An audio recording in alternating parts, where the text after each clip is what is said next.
Ertugrul गाजी एक drama नहीं है, बल्कि ये एक तिलिस्म है जो जहनों को जकड़ लेता है। अर्तुगरुल गाजी इस्लाम का वो शानदार सिपाही था जिसमें सभी रोमियो और मंगोलों की नींदें हराम कर रखी थी।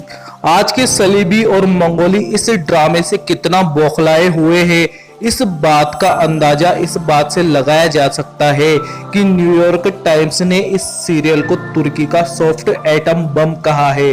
वो कहते हैं कि तैयब अर्तुगाल इस सीरियल के जरिए मुसलमानों को बरगलाने की कोशिश कर रहा है, मगर हकीकत ये है अर्तुगरुल सीरियल ने मुसलमानों को जगा दिया है। कौन था अर्तुगरुल गाजी और इसकी इतनी चर्चा क्यों हो रही है?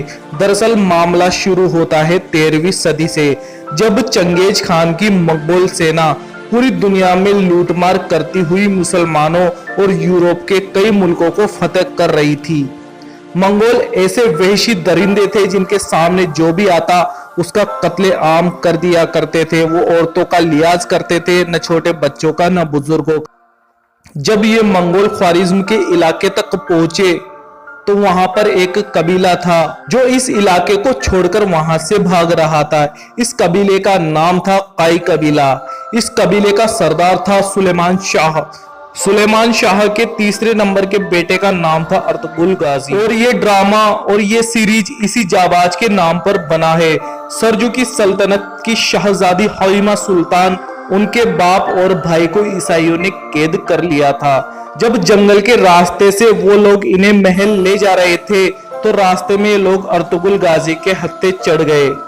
अर्तुगरुल ने शहजादी, उनके बाप और भाई को ईसाइयों से छुड़वा लिया। बस यहीं से शुरुआत होती है इस दिलेर और जाबाज अर्तुगरुल गाजी की। इसके बाद काई कबीले के ऊपर ईसाइयों की तरफ से तरह तरह की परेशानियां आने लगी, मगर अर्तुगरुल गाजी ने बड़ी दिलेरी और जाबाजी से सभी परेशानियों को दूर कर दिया।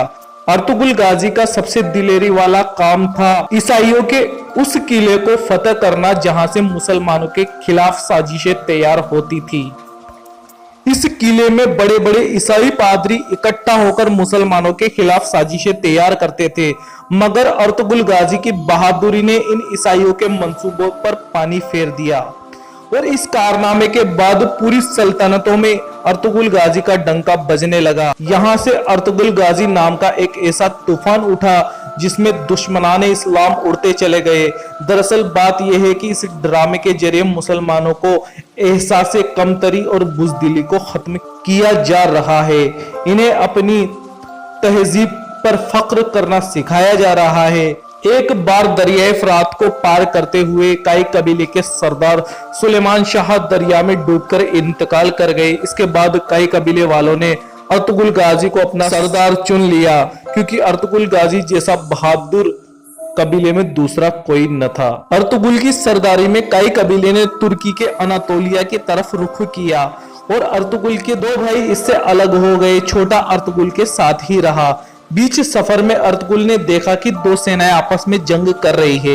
एक सेना बड़ी कमजोर है और जंग हारने की कगार पर है, तो अर्तुगरुल ने हारती हुई सेना का साथ दिया। यह जंग थी सरजुकी सल्तनत और मंगोलों के बीच।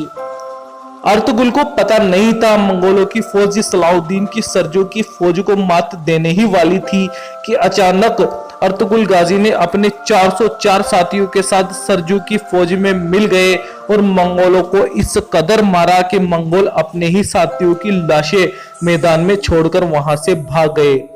सलाउद्दीन कुछ देर पहले शिकस्त यकीनी समझ रहा था, मगर अर्तुगरुल की वजह से इतना खुश हुआ कि अर्तुगरुल को शहरे अंगोराए अंकारा के करीब जागीर अता कर दी। अर्तुगरुल एक बेमिसाल और समझदार सरदार था जिसकी समझदारी दुनिया के कोने कोने में फैल चुकी थी। मुसलमानों की सरजुकी सल्तनत उस वक्त बहुत कमजोर हो चुकी थी। एक तरफ रोमी फौज और दूसरी तरफ खूंखार मंगोल, इन दोनों के बीच सरजुकी सल्तनत पीसी जा रही थी। अनकरीब ही जल्द ही यह सल्तनत खत्म हो जाती, मगर जिस वक्त अर्तुगरुल इस सल्तनत में आए यह सल्तनत परवान चढ़ने लगी। अर्तुगरुल गाजी अपनी बहादुरी से लगातार मंगोलों और रोमियों को शिकस्त देता चला गया और अपनी सल्तनत को बढ़ाता चला गया। उस वक्त कोई भी ऐसा बादशाह न था जो अर्तुगरुल गाजी को टक्कर दे सके। एक वक्त ऐसा आया अर्तुगरुल गाजी अपनी वफात से पहले बहुत ज्यादा ताकतवर हो चुका था। सन 1280 ईस्वी में अर्तुगरुल गाजी के यहाँ एक लड़का पैदा हुआ जिसका नाम रखा गया उस्मान। यह वही उस्मान था जिसके नाम पर तुर्की की सल्तनत को सल्तनत उस्मानिया कहा जाता है। उस्मान भी अपने बाप की तरह जहीर, बहादुर और निडर था। 1288 ईस्वी में अर्तुगरुल ने वफात पाई। इसके बाद सन 1299 ईस्वी में अर्तुगरुल का बेटा उस्मान अपने बाप की गद्दी पर बैठा। उस्मान में एक तरफ दीनदारी थी और दूसरी तरफ बहादुरी कूट कूट कर भरी हुई थी। जल्द ही उस्मान ने पूरी दुनिया में अपना परचम लहरा दिया और सल्तनत उस्मानिया को खूब फैला दिया। उस वक्त में सल्तनत उस्मानिया में 40 देश आते थे। तो दोस्तों, ये थी कहानी बहादुर अर्तुगरुल गाजी की। वीडियो पसंद आए हो तो दिल से एक लाइक जरूर करें और अपने करीबी लोगों में शेयर भी कर दें।